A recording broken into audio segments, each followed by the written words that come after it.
আমরা অনেকেই জানি না যে আমাদের মোবাইল ফোনের কোথায় জন্ম তারিখ এবং মোবাইল সম্পর্কে বিস্তারিত থাকে। অনেকেই কিন্তু জানি না। আবার অনেকেই জেনেও না জানার ভান করি। আজকের ভিডিওটা শুধু তাদের জন্য যারা জানে এবং না জেনেও ভান করে বা একদমই জানে না তাদের জন্য। অবশ্যই আমার এই ফেসবুক পেজ এবং ইউটিউব চ্যানেলটি সাবস্ক্রাইব করে দিবেন। আমি আমার মোবাইল ফোন থেকে সরাসরি সেটিংসে চলে যাচ্ছি। এটা আমার স্যামসাং মোবাইল। আমি সরাসরি এখানে যে অপশনটা দেখছেন about phone, status, legal information, phone name. আপনার মোবাইল ফোনে এরকম থাকবে, নয়তো সফটওয়্যার অপশন থাকবে, এরকম থাকবে। তো আপনি দেখবেন অ্যাবাউট ফোন, আপনি সেখানে চলে যাবেন। এখান থেকে দেখেন আমার এই মোবাইল ফোনের নাম, phone number, model number, serial number, IMEI number, status, legal information, software information, battery information, looking for something else, যাবতীয়। আপনার মোবাইল ফোনে ঠিক সেম এরকম থাকবে তা কিন্তু নয়, আপনারটা হয়তো একটু আলাদাভাবে থাকবে, কিন্তু এটা আপনাকে খুঁজে বের করে নিতে হবে।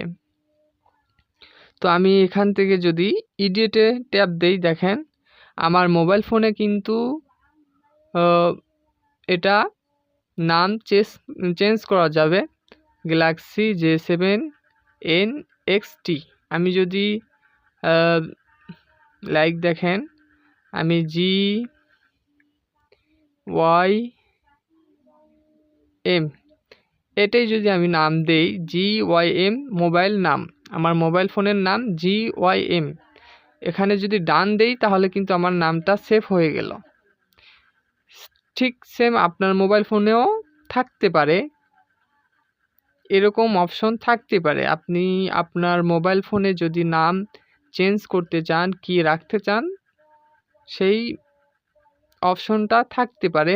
তবে এখান থেকে আপনার মোবাইল ফোনের নাম্বার, এই যে নাম্বার, এরপর সিরিয়াল নাম্বার, IMEI নাম্বার, সব কিছু এখান থেকে দেখতে পারবেন। এখানে দেখেন স্ট্যাটাস থেকে যদি আপনি IP অ্যাড্রেস দেখতে চান, তাহলে এটা এখান থেকে ওই ওয়াইফাই কানেক্ট করে দিলে কিন্তু IP অ্যাড্রেস চলে আসবে।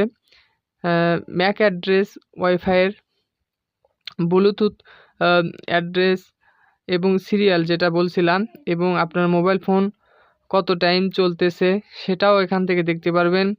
অফিসিয়াল ফোন নাম্বার, দেখেন অফিসিয়াল ফোন স্ট্যাটাস, অফিসিয়াল এটা।